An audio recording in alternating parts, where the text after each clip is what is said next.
விழுப்புரம் மாவட்டம் செஞ்சி அடுத்த நல்லான்பிள்ளை பெற்றால் கிராமத்தில் உள்ள அருள்மிகு ஸ்ரீ தர்மசாஸ்தா ஐயப்பன் ஆலயத்தில் எழுந்தருளி உள்ள ஸ்ரீ வாராகி அம்மனுக்கு 5ஆம் ஆண்டு ஆஷாட நவராத்திரி பெருவிழா வெகு விமரிசையாக நடைபெற்றது.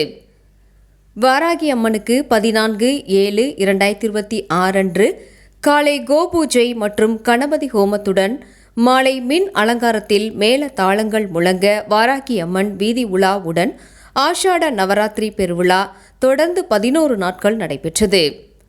தினமும் வாராகி அம்மனுக்கு சிறப்பான அலங்காரம் மற்றும் சக்தி பூஜைகள், மகா தீபாராதனை நடைபெற்றது. ஒவ்வொரு நாளும் ஒவ்வொரு அலங்காரத்தில் வாராகி அம்மன் பக்தர்களுக்கு அருள் பாலித்தார். சந்தன காப்பு அலங்காரம், பழ அலங்காரம், காய்கறி அலங்காரம், பூ அலங்காரம் என பல்வேறு அலங்காரத்தில் பக்தர்களுக்கு அருள் பாலித்தார்.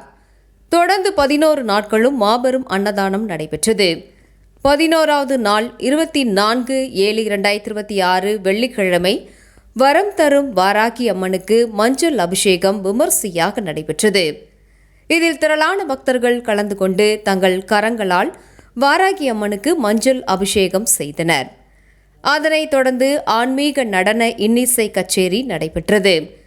வரம் தரும் ஸ்ரீ வாராகி அம்மன் ஆஷாட நவராத்திரியை முன்னிட்டு நல்லான்பிள்ளை பெற்றால் சுற்று வட்டார ஊர்களில் இருந்து சுமார் 1000க்கும் மேற்பட்ட பக்தர்கள் திரளாக கலந்து கொண்டு அம்மனை தரிசனம் செய்தனர்.